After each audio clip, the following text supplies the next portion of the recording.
Hey YouTube, what's up? Today I'm going to be showing you, keep getting emails here. Today I'm going to be showing you guys a look at iOS 4.2. This is the General Master, or sorry, the Golden Master release of iOS 4.2. So this can be released any day now. This could be released, today for all I know, which is Sunday, November 7th. But I'm guessing more along the lines of November 9th or 10th, something around in there, which would be Tuesday or Wednesday of this week currently. But here is iOS 4.2. This is going to be the next major version of iOS, and it finally brings all of the awesome iOS 4 features to the iPad. So I want to show you, and then there's a few new things to iOS. This will also be coming to the iPhone and iPod Touch.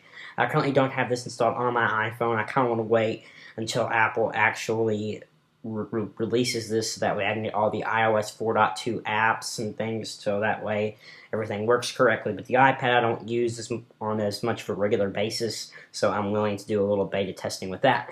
So here is iOS 4.2. I have it installed here, and it looks pretty much the same. You get a few more wallpapers, this is one of them that comes with iOS 4.2. I really like it. And first, the big one is multitasking. So here it is, your multitasking bar. This is the landscape. What do you get? 7, I think, or 1, 2, 3, 4, 5, 6, 7. Yeah, you get 7. Sorry, I can't talk. You get 7 icons you can swipe through here. You can also, delete them if you want to. So I can get rid of this and this per se. Hit the home button, it goes back to normal. Let's let that work. So I can swipe over here, and I get a few more options. I have a brightness slider, which is really nice to have, which will not be on the iPhone, which is unfortunate, but you will have the volume slider in your multitasking bar if you swipe to the left one more time. I wish it was just a brightness, but it is unfortunately only a volume slider from what I hear. The next thing is the rotation lock. This does in portrait and landscape when the iPhone only does portrait. So you can lock it in portrait mode. It won't go into the landscape or vice versa. And then if you're wondering about the hardware switch on the side, that is now a silent switch. So you can do that and you won't get any typing sounds.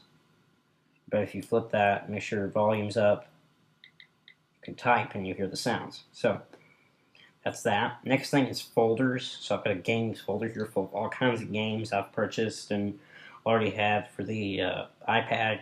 And basically, so there's your folders. I think you can fit 20 apps. In the iPhone, you can only fit 14, I think. Something like that. So that's folders. Pretty simple. Works just like you would think. You grab on top of an app and you just drag it over and create a folder.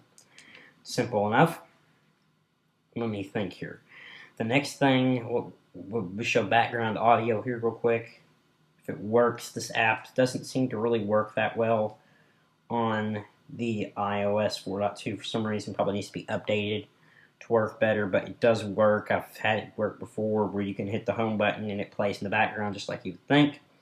Hit pause here so that way it doesn't start playing in the background suddenly. There you have it, and obviously it reloads because it's already been optimized for iOS 4. So there is that. The next thing I want to show you is printing, which is kind of cool. So I'm going to pick this up here and get a photo opened up here so that way I don't embarrass anyone that may not want their picture shown. So here is a wallpaper I downloaded a long time ago, stuck on my iPad. Thought it looked really cool, and it's the American flag.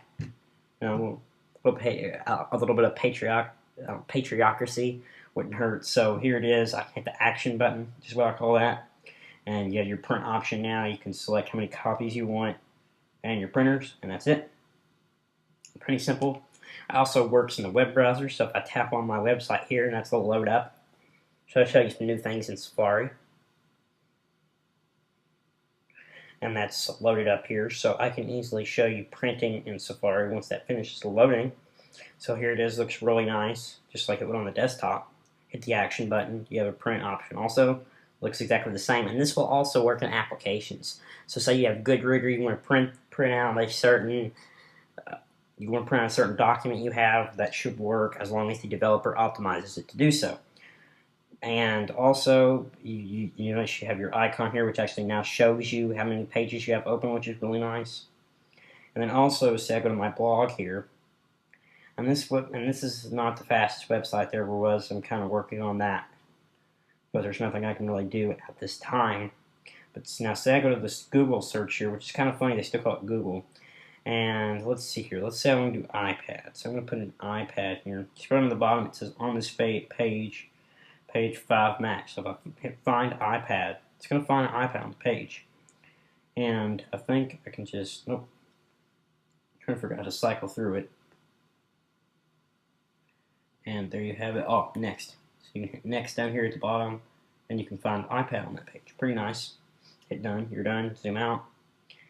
Really neat. Let me think here. The next thing is AirPlay, which is really cool. They recently changed the icon for AirPlay, which is kind of neat. So I'm going to go on to iPod here. And this will also work with other applications. So say you have the Pandora app. As long as Pandora updates their application, you can use this with AirPlay. Pretty neat.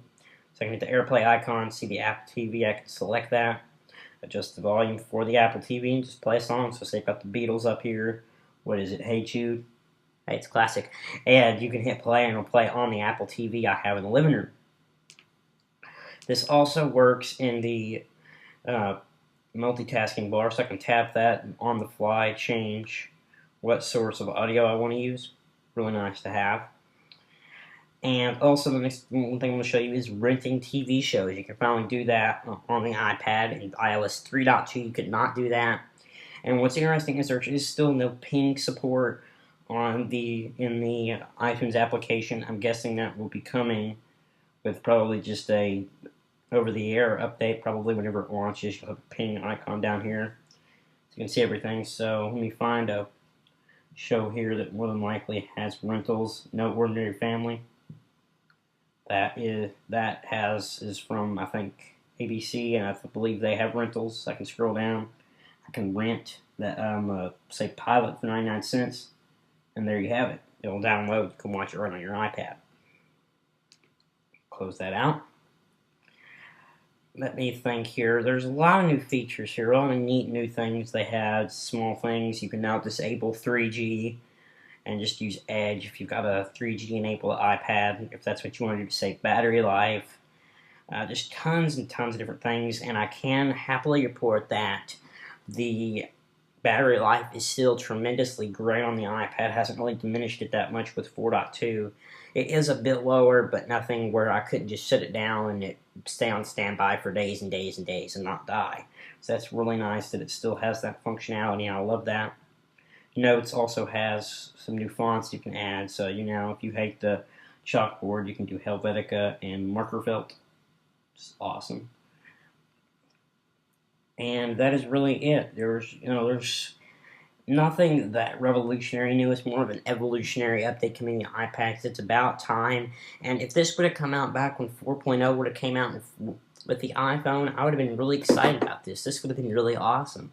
But it's stuff we've already seen. There's nothing really new about it, and it's just kind of, neat. There's nothing really that great. There's nothing that amazing. You do have the new mail features that you would expect, the threaded messaging, things like that have been on the iPhone. You can have a universal inbox, which I love, and you'll notice these things in your daily use of the iPad. There's nothing in here that you will sit back and say, "Wow, I wish I would have thought of that." So because it's already really been thought of and been in testing, and that's really about it for a few. Changes to the calendar app, protocols and things. It still looks exactly the same.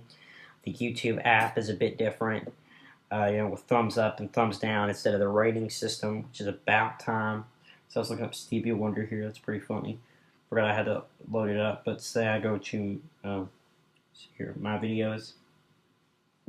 You'll see how many thumbs up and thumbs down it has. But unfortunately, which is really strange, you can't actually give a thumbs up and thumbs down yourself. So you can add comments, but you can't actually do thumbs up, thumbs down. So that's nearly it. I hope you enjoyed this. Don't forget to thumbs up, comment, and subscribe, because when you subscribe, you're automatically entered to win a $10 iTunes gift card. So I hope you do that. It's really great. I'm really excited to give away that $10 iTunes gift card to one of my lucky subscribers out there. And I hope they buy some really great apps or music or whatever they want. So I hope you guys enjoyed this, and I'll see you guys in the next video.